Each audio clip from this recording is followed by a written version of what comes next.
Russian armed forces have broken through to Kramatorsk and Sloviansk, a sudden strike at the weakest point.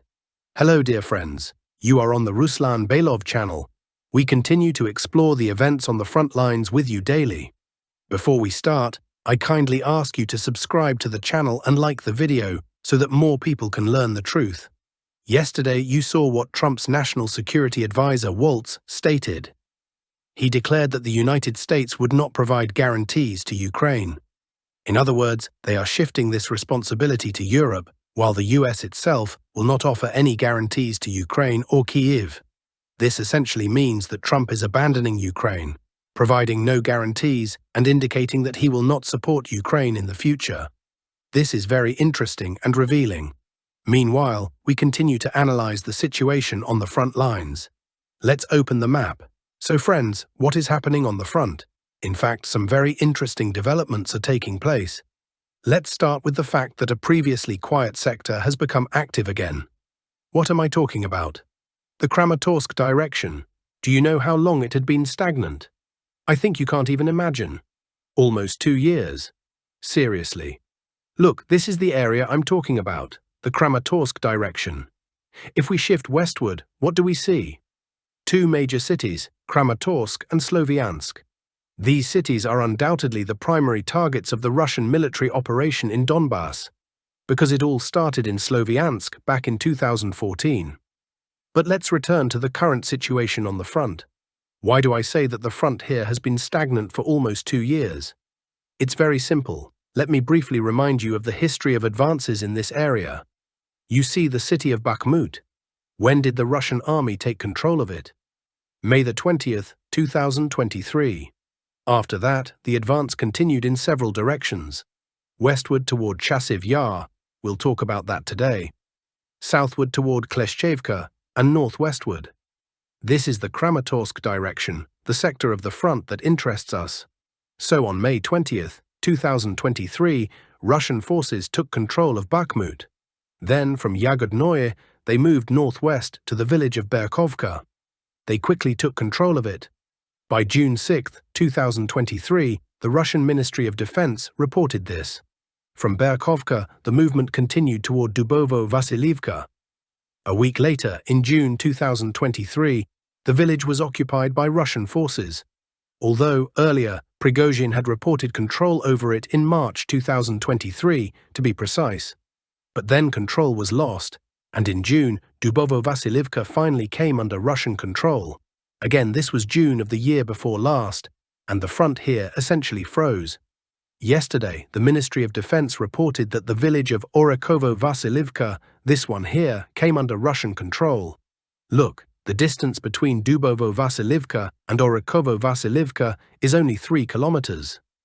And it took a year and 7 months to cover these 3 kilometers.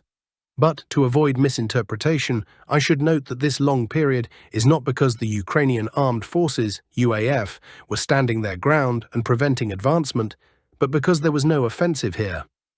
All main resources were directed toward the assault on Chasiv Yar. It's located a bit further south, about 10 kilometers away, and in this sector the units simply dug in and did not advance. That's why the front here remained static for so long. Now, with Chasiv Yar nearing its end, some forces have been redirected here and the advance has resumed. This is a very important movement, a movement toward Kramatorsk. I'll explain this in more detail. As I mentioned, the situation in Chasiv Yar is nearing its conclusion. You can even see this on the map. The northern part of the city is under full Russian control.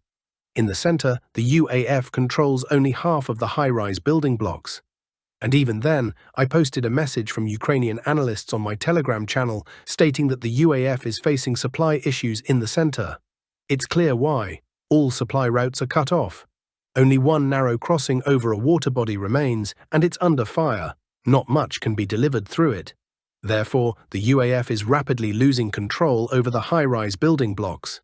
These 2 blocks are already under the control of Russian assault groups. The UAF has also lost 1 block in the north. Now they only control 3 blocks out of 6. And even here, Russian troops have been spotted. In the southern districts of the city, things are not great for the UAF either, to put it mildly.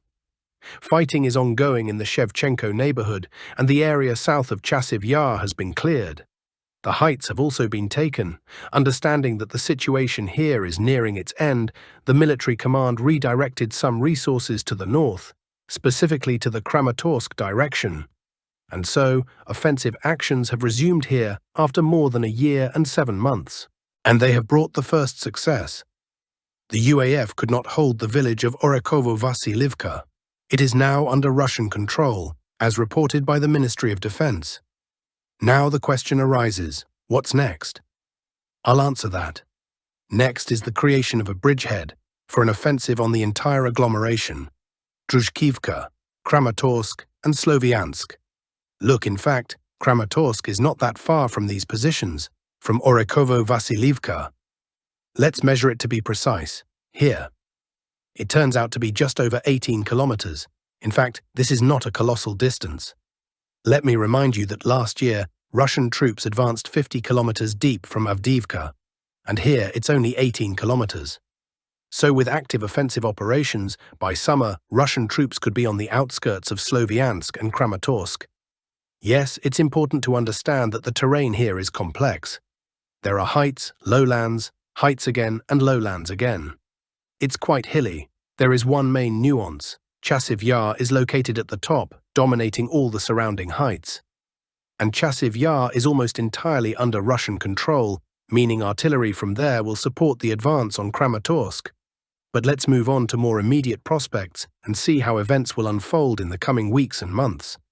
First, the most immediate prospect is, of course, the advance and assault on the village of Minkivka. Here it is, as well as the villages of Severny. This is necessary for further advancement along the road to Sloviansk. At the same time, actions will be taken to clear the area up to the Siversky Donets-Donbass Canal, all the way to Hrihorivka. Once the flanks are secured, the canal will be crossed, and the movement toward Kramatorsk will continue. Parallel to this, there will also be movement from Chasiv Yar, Kostiantynivka, and Druzhkivka. In general, such changes, I would even say radical changes, have occurred on the front. This is, without exaggeration, a truly radical change, showing that the focus has returned to Sloviansk and Kramatorsk. Now, the UAF command will have to urgently figure out where to get reserves, where to pull them from, and where to redeploy them to prevent Russian troops from advancing at the same pace as they did last year from Avdiivka. We will closely monitor the development of the situation, Kursk direction, as of January 10th. Fanasivka has come under Russian control, and fighting is ongoing in the Sverdlivka area. The day before, several groups of enemy drone operators were neutralized, which positively impacted the situation on the front. Russian units began their offensive on Fanasivka yesterday and established control by morning. Also in the morning, an operation began in the area of Cherkasska Konopelka. Aviation, artillery and drones are active in the area, with the main goal being to prevent the enemy from concentrating forces there. There have been tactical successes in the Sverdlivka area. Fighting continues, and Russian units are gradually advancing. The loss of this settlement could complicate the position of Ukrainian forces. Pokrovsk direction, as of January 10th, a meeting engagement is developing. According to available data, both sides continue to build up their forces in this area. For now, active combat is limited, but judging by the preparations, a large-scale battle is possible in the second half of February. Both sides seem to be deliberately preparing for this. Currently, each side is striving to improve its positions. According to available information, the Russian armed forces have achieved tactical successes, particularly in the Udakny area, where operations to consolidate positions are ongoing. Additionally, actions in the Uspanivka area have been completed, strengthening positions on the southern flank. At the same time, fighting has begun for Novoalexandrivka, where both sides have intensified their efforts. The situation remains tense, and further developments will depend on the actions of both sides. Between the Solina and Vovcha rivers, as of January 10th, active combat continues. The Russian armed forces are advancing, deepening the wedge into the UAF defenses. Despite attempts by the UAF to counterattack, the initiative remains with the Russian units, which are moving forward. According to available data, Russian units from the Nadayevka area have reached the northern outskirts of the village of Preobrajenka. This allows for an attack on the fortified area of Zaporizhzhia, Preobrazhenka from two directions, north and east. If successful, this opens up opportunities for further advancement toward Troitsky and Orakov, the western outskirts of which border the Dnipropetrovsk region.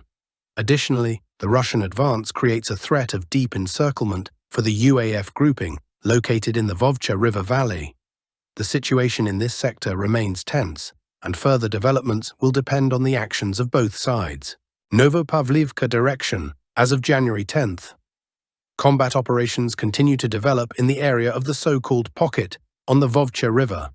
The situation in this area remains difficult, with Russian attacks north and south of the river contributing to the expansion of the combat zone. Initially, the active zone included Kurakov and Dakhny, then Ulakli, and in the near future, fighting may reach the village of Konstantinopil. The day before, Russian units established control over the northern part of Andriivka, and in the morning, a general assault on the village began to consolidate positions. At the same time, increased activity has been noted southward in the areas of Zelenivka, Rozliv, Konstantinopil, and Ulakli.